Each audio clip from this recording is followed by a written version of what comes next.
السلام علیکم ورحمۃ اللہ وبرکاتہ۔ بسم اللہ الرحمن الرحیم پڑھنا کہاں کفر ہے، کس موقع پر کفر ہے؟ ہم اکثر سنتے ہیں کہ حرام کام منع ہے۔ جب حرام کام منع ہے تو حرام کام کرتے ہوئے بسم اللہ الرحمن الرحیم بھی پڑھنا منع ہے۔ اب میں آپ کو بتاتا ہوں کہ وہ کون سی جگہ ہے۔ جگہ تو بہت زیادہ ہے جہاں ہمیں بسم اللہ الرحمن الرحیم نہیں پڑھنا چاہیے۔ مثال کے طور پر وہ میں ابھی بتاتا ہوں۔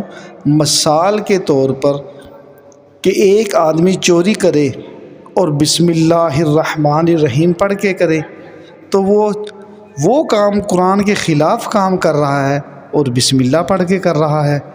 اسی طرح اور مختلف کام جو اللہ نے منع فرمائے، نبی پاک صلی اللہ علیہ وسلم نے منع فرمائے، وہ کام ہم کریں اور بسم اللہ الرحمن الرحیم پڑھ کے کریں تو وہ ہمارے لیے کیا ہوا کہ حرام کام کے ساتھ حلال کام نہیں جچتا۔ اور اسی طرح اگر ہم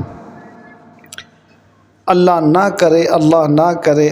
نہ کرے ایک آدمی شراب پیتا ہے اور شراب پیتے وقت اگر وہ بسم اللہ الرحمن الرحیم پڑھ کر پیے تو وہ کفر ہے، کیونکہ وہ کام جس کو قرآن نے منع کیا، حرام کیا، مسلمان کے اوپر وہ ہے ہی حرام، اور اس کو کرنے سے پہلے ہم پڑھیں بسم اللہ الرحمن الرحیم تو کتنے افسوس کی بات ہے۔